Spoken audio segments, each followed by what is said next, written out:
Joining me for this press conference are the lead actor in the film, Géza Röhrig, and the director, László Nemes.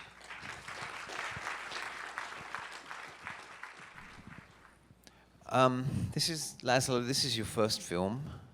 Can you tell us what led you to this subject? Well, can you hear me? Yes. I'm very moved to be here. You know, I think from childhood I heard, you know, my mother talk about how her grandparents were taken away and killed, and I think that she didn't try to spare me. You know, from the age of 5 or something like that. I had this very direct relationship to the, you know, what was my family, and I think after, in the decades after, when I decided to make films, and I was interested in films, I wanted to make a story that would take place in during the Holocaust. I just didn't know how to do it, so I had to find an angle. I just had this willingness to find an angle, but it was difficult. And when I first read about the text, the manuscripts of the Sonderkommando, the crematorium workers, I think it's not well known. These texts are not well known, but maybe should be. These texts transported me as a reader into the very heart of the extermination machine, the here and now, and not having this kind of distance, distant point of view, but being in the shoes of one person within the killing machine. And I think that was so strong, that made an impression so strong, that I thought at the time that I wanted to make a film that would take place within the Sonderkommando, within the crematorium, within the extermination machine. I think one of the things that maybe many viewers will find surprising is that for this machine to work involves so much labor by the people who will ultimately be consumed by the machine. The guards, the Germans, aren't really doing anything except guarding, and all of the work is being done by the prisoners. That's something that maybe we know as an abstraction, but just to see the scale of it and the amount of I don't know if complicity is the right word, but forced labor involved in making, implementing the Holocaust. It's kind of, for me, that was a kind of, it brought something home that I hadn't really understood before. The thought that what is the role of what is the possibilities of the individual to think and to exist in the middle of the concentration camp. That's something that was really important for me, and I think obsessed me. How limited the individual is in the middle of the concentration camp. How little the individual can see or perceive, how little information the individual can have, and what will the next moment bring. This question that's always there, and I think that's something that I wanted that's why I wanted to make this as a visceral experience for the viewer, an immersive experience that try to convey something of these limitations.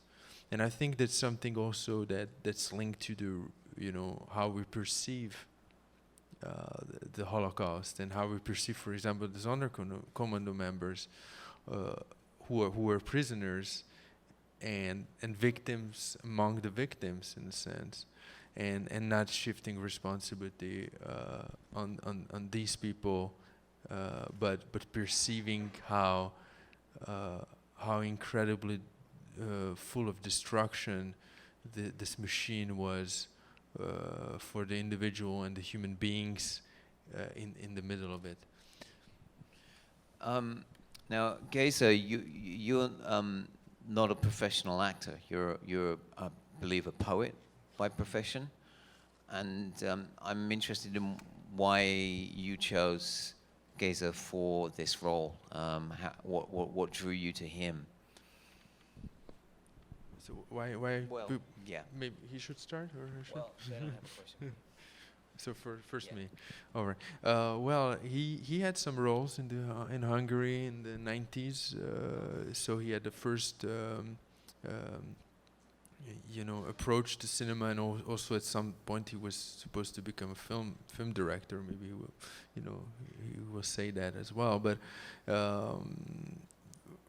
I think he, for some time he didn't have experience before the film. But I was looking for someone who would be the main character to begin with. We had some feeling before, years before that we would use a traditional profession actor, but at some point it became evident that we needed to find the main character, Saul, who would be already obsessed in a way, or have this kind of very focused way of being before being on screen. So that was what guided me, and it was a long process, and I'm glad I found Géza. Géza, what was your understanding of Saul's obsession, as you put it? At a certain point, I began to think that perhaps this determination to have this boy be given a proper traditional burial is almost more becomes a symbol to Saul.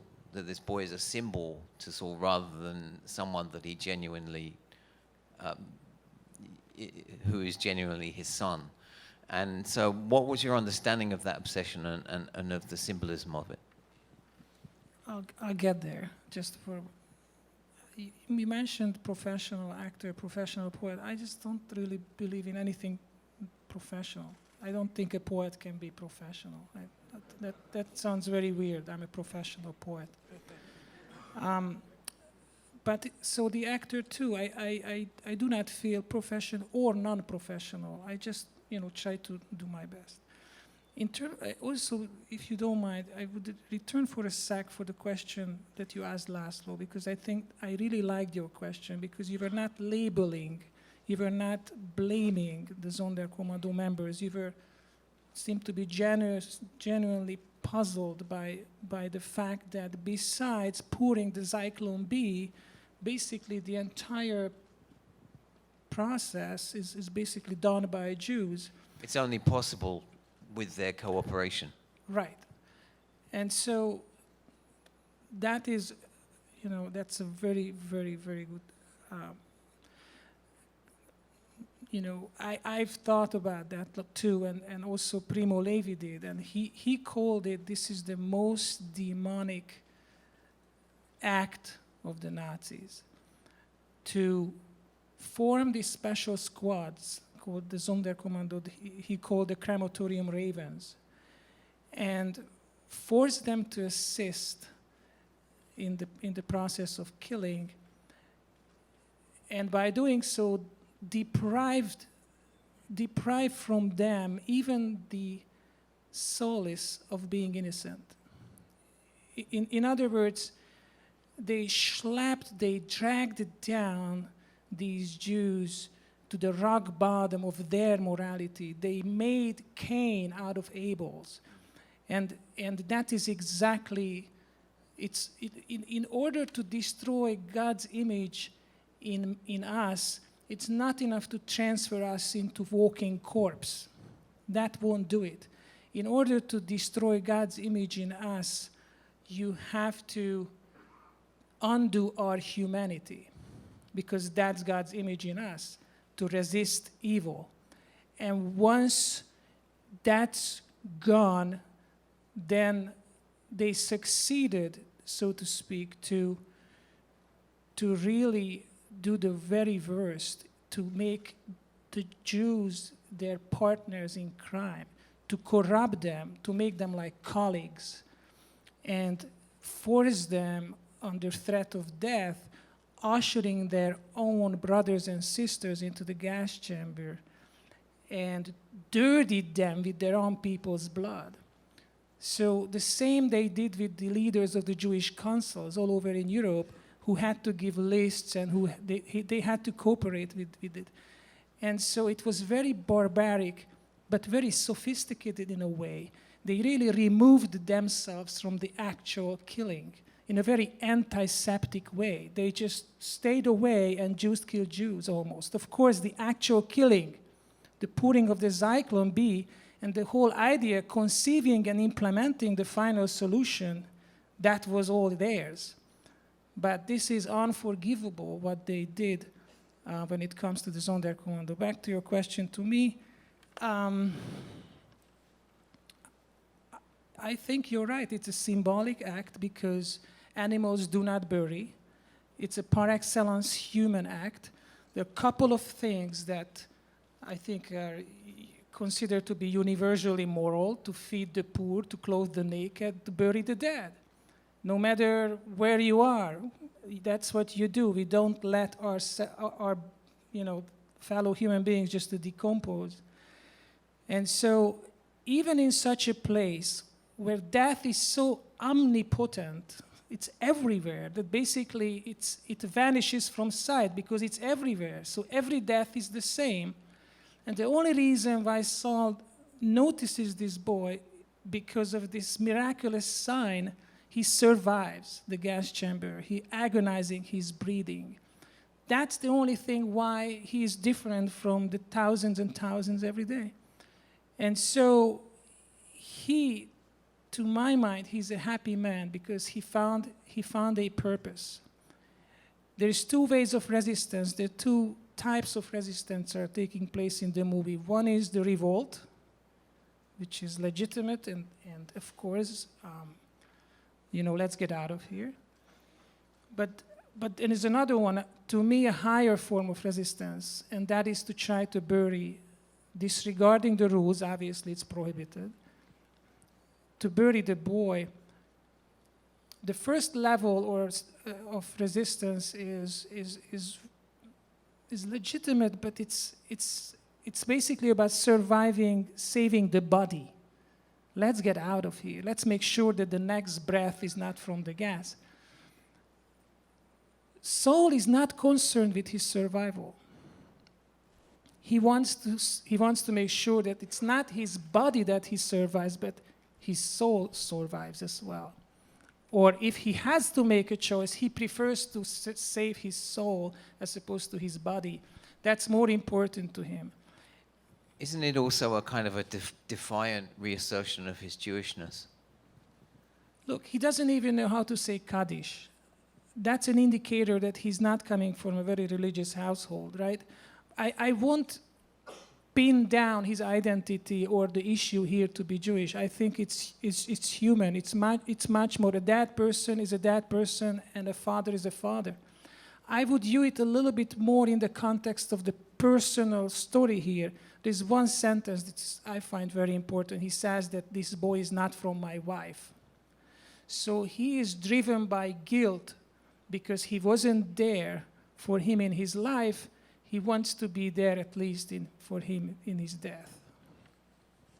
Let's take some questions from out there in the audience. Yes? I'm saying that I was really very moved for this film. And more than the visual aspect, what really astonished me was the sounds. That is so important. I wanted, because you said that you wanted to give, of course we see the excrement and the blood and everything, and that's very intense. But the sound, I think, it's more powerful. You know, what? Who was your? Yes, why a did you- question yeah. for László. Could you talk about the sound and Why? it's almost more important often than what we see. Yeah, when I went to see my sound designer before the film, although we made 3 short films and experimenting with this, I told him this is going to be half of the movie is going to be sound at least, and he was laughing. But then, you know, we spent 5 months in post-production on sound only, and he wasn't laughing at the end. He actually, the sound is there to say, if the image is so restrictive, there's much more. There's always much more. So in the sound, you cannot identify usually the origin of the sound. It's like how I imagined the experience of the concentration camp. You hear all the sound. There's a machinery, but there's human voices, but it's very hard to actually find the sources of these sounds. It's always there but you cannot see the origin, and so in the process of making the sound, we needed more human voices. We have 8 languages on the film, so it's a sort of, we wanted this Babel to exist in the film, because the chaos of languages was also at the heart of the experience in the concentration camp. The impossibility to communicate easily. That was something we wanted in a film, also on a dramatic level, for the main character to be in this difficulty of communicating, and also, you know, it's in our main strategy to put more role for the viewer, more to leave the imagination of the viewer, reconstruct something of this mental perspective of the horror, and sound is very important in it. So that not only with the voices, but also with the machinery, and actually the machinery is almost like a living creature. Is there breathing all the time, making different noises. That's a sort of hinting at the very organic nature of the killing machine that's living in the crematorium. Yes. Oh, wait for the mic.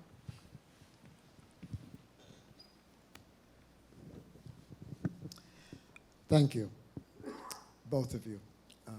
My questions are simple ones in a way. Why color? Why color? Why color? And talk about the camera use and the control of it.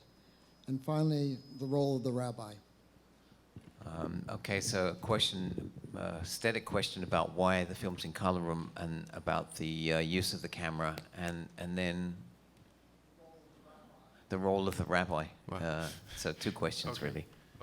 Well, we never wanted to make a film in black and white. We wanted to have this sort of very raw film, and we didn't want to make it. We wanted to, we perceive reality in colors, unusual. And we wanted to immerse the viewer in a reality, but a reality that's not based on the codifications of the existing Holocaust films. We wanted to really go back to the sources and try to recreate something that's more truthful, in a way, to the human experience and in the camp, and the and everything that we read on the subject from primary sources mainly, and color was very important in it, and also but not to make them too beautiful. You know, we had to find a way to keep them low key, almost as in you know, as in a documentary approach, and we wanted to restrict the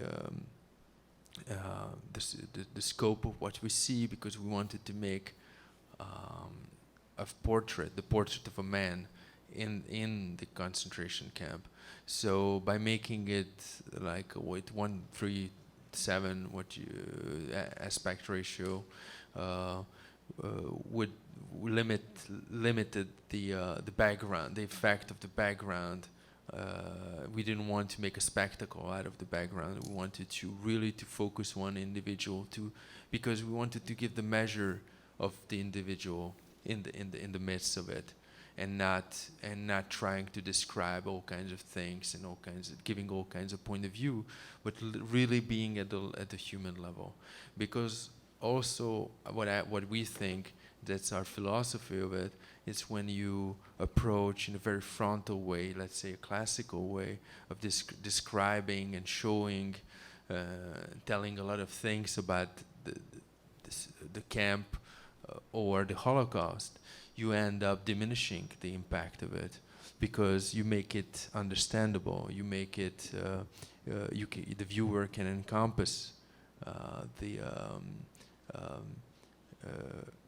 this what is shown, and actually make it more, you know, more intellectual, if you will. You know, it's something something we have to think about. But I wanted to, on the contrary, to rely on the viewer and the imagination to suggest, to reach something of a different level, and by being more immersive, we wanted to reach to produce a visceral effect on the viewer. That's something that I think was cinema can do, but cinema never wanted to do. Wanted to, you know, to have different strategies, and we didn't, and we really thought it was important to give something of the limitation of the human experience, and everything was kind of guided by this principle. And I didn't. What about the camera work in terms of the very extended shots? The portrait, the organic quality of the film was guided by the strategy of immersing the viewer in the here and now of the main character, to make it to convey something of the impossibility of knowing the next second, or the next what will come around the corner.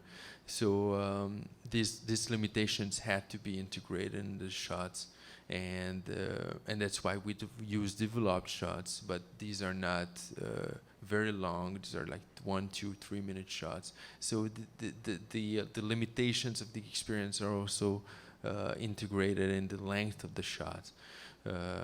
Because it cannot go on, you know, for too long. It just these shots are broken, you know, in a sense.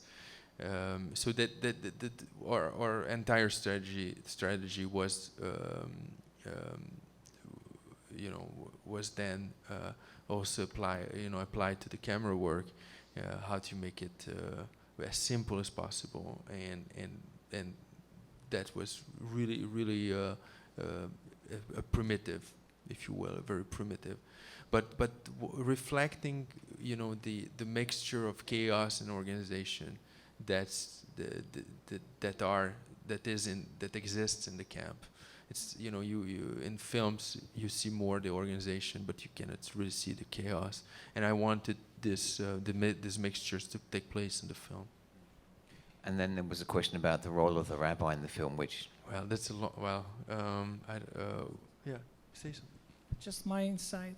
I think that the role of the rabbi is that there's like 3 or 4 rabbis in them, and it's really, except the one that gets shot, all the other ones are kind of fake rabbis. And I think, like death, they say about death is the great equalizer, right? That outside hierarchies or authorities just do not really matter in a setting like a concentration camp. So it doesn't matter or help much necessarily under such circumstances if someone is a rabbi. And somebody who's a shoemaker or a water carrier could end up with more strength and integrity than someone who is trained to be a rabbi. I think, to me at least, that was one of the messages that in some, diabolic way, but it was in this regard a very just place. That there was no such thing like credentials and you are a rabbi, so no, you're a rabbi and you are a fake person, perhaps. So it all didn't matter because people didn't have past very much. It melted. It didn't really matter who was rich, who was poor beforehand. It was a very bare existence. Just you had to leave the past behind and you had no future either. Is the man that he finally brings out and brings with him indeed a rabbi, or is he simply saying that? Oh, he's saying that. Let's get some more other questions. Yes.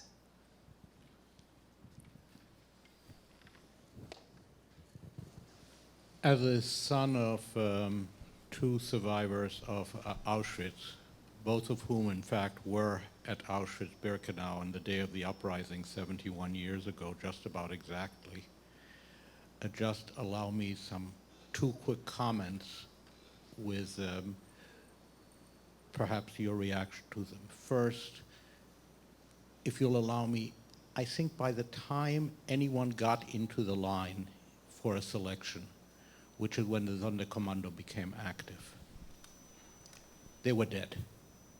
They may have been walking for 24, 48 hours, but once they got to block 25, which is where they were waiting for the selection, they were dead. And so the Sonderkommandos, and I think you bring that out extremely well, they were really not, if you'll pardon me, accomplices, because they did not affect the outcome in any way. They were forced to be part of the machinery, but in that case, in that instance, they were not complicit and therefore were not accomplices. They were part of a machinery, as you mentioned, diabolic machinery. But the other point, which I think is important to remember, is that the main characters of this film, in fact, were not necessarily the members of the Sonderkommandos. They were those who were driven to their deaths. The background of corpses before death and after death, who were really the stabilizing part of the film. This is what the film was, this is what the Holocaust really was about.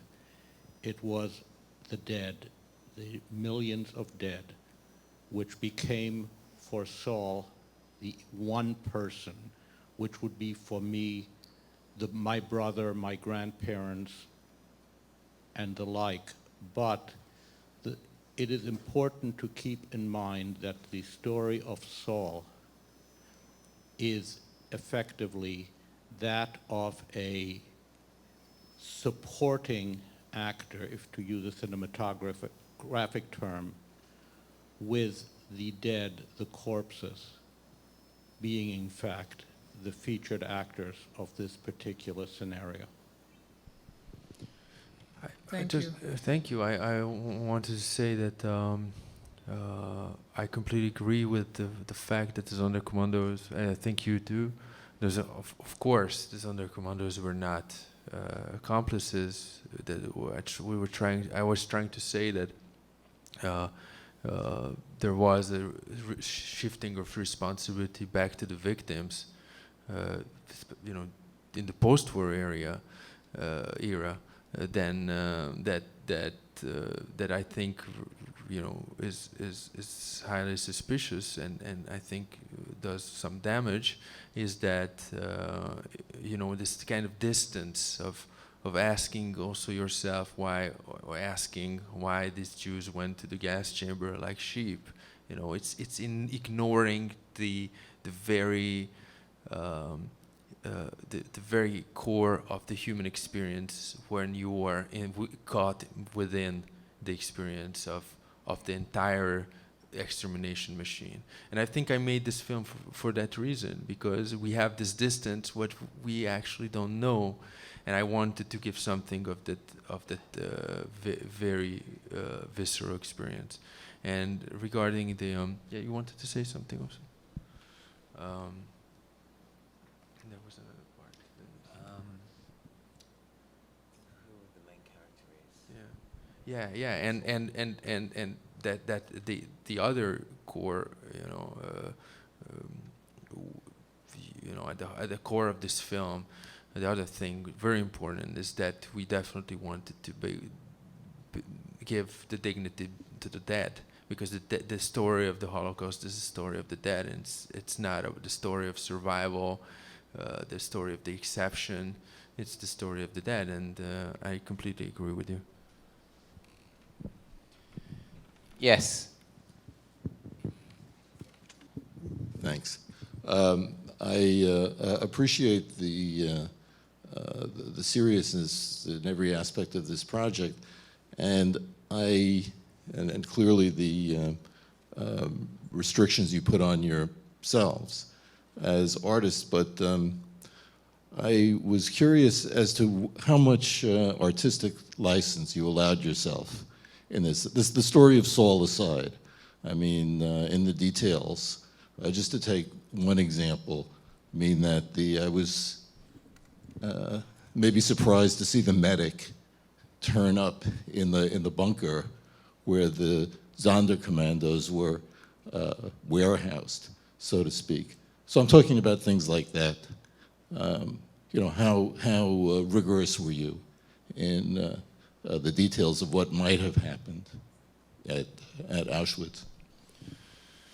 Well, we knew that we didn't want to make a film on a historic drama. We were not making a documentary. But we wanted to be as truthful as possible and as documented as possible. So what we did is to try to know everything to the smallest detail, to be able to decide where to part if needed. We needed to part from the historical fact. We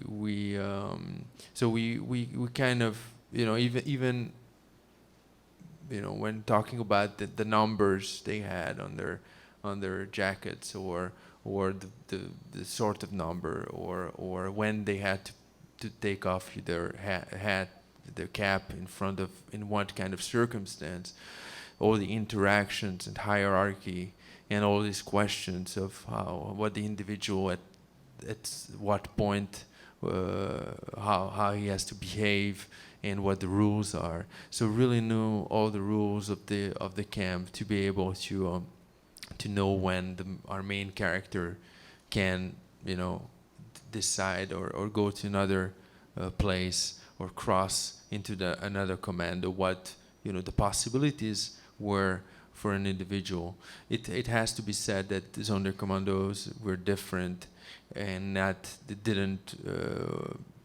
were not organized as usual prisoners, so they could do more than the usual prisoners, and it had to be. Yeah, you wanted to say something? I just wanted to add something else about the role of the Sonderkommando. They had a very bad rap, even during the camp and after as well. The prisoners had, by the rules, couldn't have any contact with the Sonderkommandos, but they saw them, and they saw that they are not as thin. They had a better food ratio, They were sleeping on straw mattresses. The leaders of their groups were allowed to have wristwatches so they know when to start the shifts.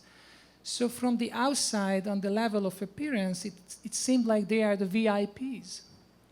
And they had a terrible rap. Of course, they didn't know that they are the crown witnesses of the crime, and they are going to be liquidated every 3rd or 4th month. That they didn't necessarily see.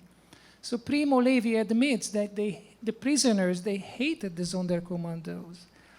And when the Russians arrived, for example, in Auschwitz, they were asking around, who is the Sonderkommando here? And they shot the person, saying, you're worse than the Nazis because you're killing your own.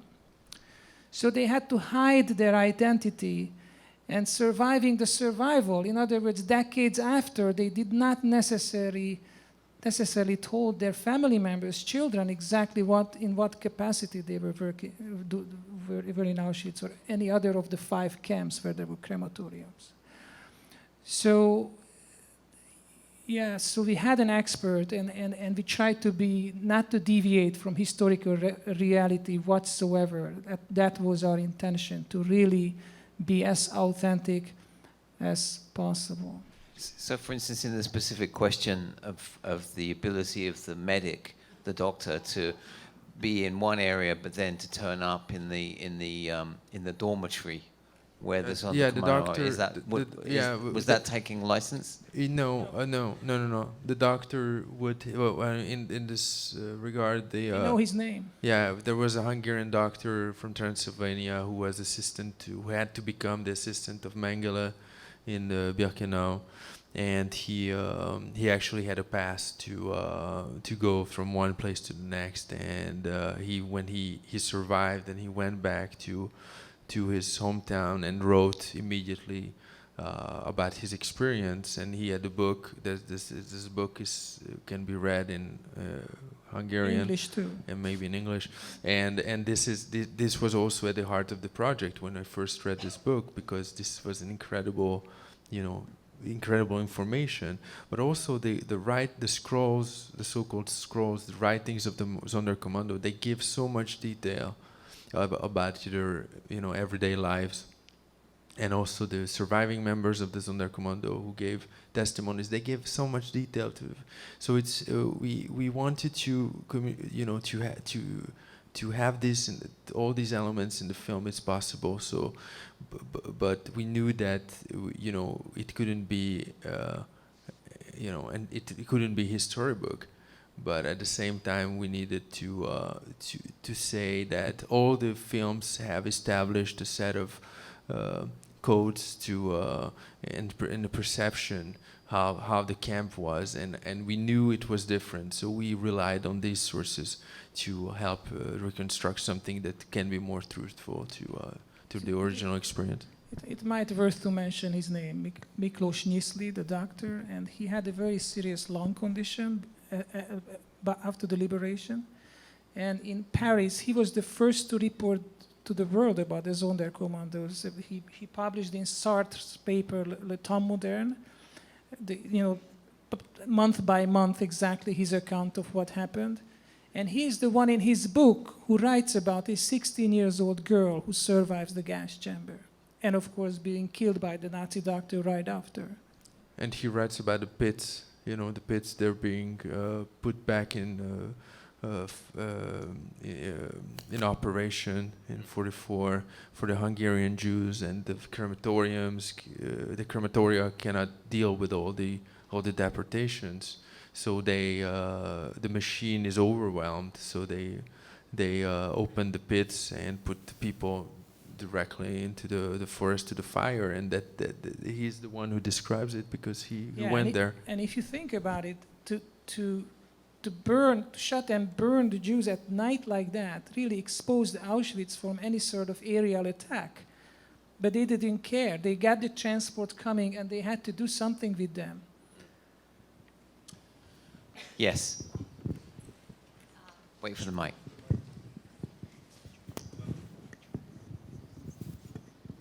So first of all, thank you so much for making this wonderful film. Wonderful is kind of a unusual adjective. I was curious about the relationship between the Sonderkommandos. So, for example, Saul kept putting them in danger several times, but yet at the end it still seemed, or during, it still seemed like they were supporting him more than my impression was during those days. Of course, I was not there, but. Well, as you, I'm sure some of you noticed that they are speaking in a Koine Yiddish, in a very broken, improper Yiddish. It's due to the fact that some of them were Greeks, some of them were Czechs, some of them were Hungarians, and they had to understand each other. So they're partly, just like generally in life, because of common background or level of education, friendship formed, of course, between the Sonderkommando members. I believe our protagonist, or as you pointed out, in some sense, of course, supporting act, Saul, is a lonely man. By nature, I think he's somewhat a lonely man. And what do we know about in terms of their social lives? They ate together. They were trading. They had some cigarettes. They had a guitar. So they tried to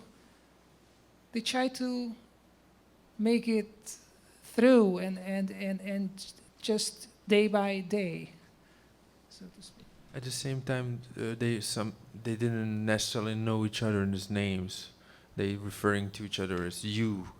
There was some. I think there's a sense of being very alone, and cut from the rest of the world. Even if it's a group, it's still a group, and there's, they form a sort of group. But these are strangers, and what is. But to your question, to her question, he's jeopardizing their efforts to, at several points, he's putting everybody in jeopardy or putting those around him in jeopardy. And these people are dead. These people are dead, and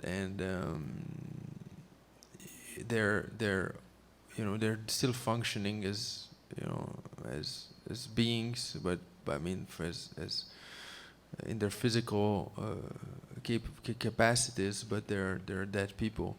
So really the question is, what is the sense of what you're asking actually? What is the meaning of what the main character's quest? Is it? It seems completely absurd from the point of view of the others. They don't know him seemingly very well, but at the same time they kind of think at some point that he might be useful because he put away the camera, but they don't really know him. But his action doesn't make sense to the others. Does it make sense to the viewer? Because it makes sense to him. But does it make sense to the viewer? When there's no more hope or God, is there still some kind of inner voice that can survive a sort of inner humanity that would allow us to have the choice to remain human? So that's I think at the core of the film, and at the core of the film, the interrogation of whether what he's doing makes sense. we have time for just one last question, and it's going to this very insistent person here. Okay, first question to director László Nemes. I understand that the film was developed at the Jerusalem Film Lab, so I'm curious, did it infected the process, maybe the casting process, because you see all those language, all those actors from around the world? And the second question to Géza, it's hard to see the film without thinking about King Saul, about the biblical king that struggled and fought and lost his kids and after that died. And my question is for you personally, what did you learn about life after doing this film that you didn't know before you made that film? So I come first, you have time to think about your answer. Yeah, we developed the film over several years, and first it got into the residence program of the Cannes Film Festival, which was the only, outside of Hungary, it was the only place where it got support, because we also tried to have this as a co-production, and nobody wanted it in Europe.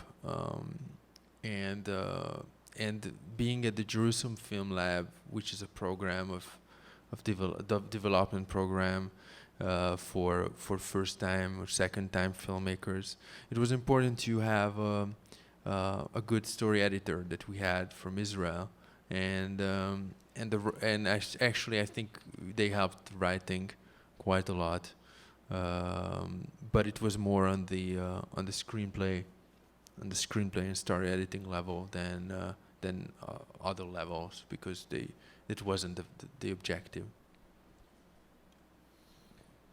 Thanks. It's a big one. So I thought of a lot of King Saul too, in the Bible, and his son Jonathan. I'm a father of 4. And lost my father as a child.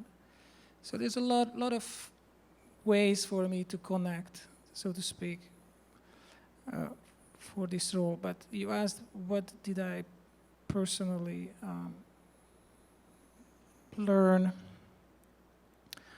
Just the 28th Psalm starts by saying, David is asking God, do not be deaf in front of me. In other words, hear me, listen to me. But then it goes on to saying right away, more importantly, don't be mute to me. In other words, the communication, it's twofold. One is, and that was obviously the question, the power of prayer and the being bonded by the providential God, that we are asking you, we have a covenant with you, and we are being butchered here daily, so you are deaf to me. But what I learned personally is that more important for me, God talking to me and me hearing him than he hearing me. And the question is, yes, I would never, argue with someone who would tell me that God could have intervened earlier and he was deaf for a good while, and I would not give him, any sort of excuse for that. But the question is, did he ever stop talking? Yes, he didn't listen. I understand that, but there is another side of the communication man can have with God, and I believe that there were souls in Auschwitz, souls, meaning that there were people who tried to do the right thing, who shared whatever little they had, and through them, God did never stop talking. I'm afraid that's all we have time for. László, Géza, thank you very much. Thank you.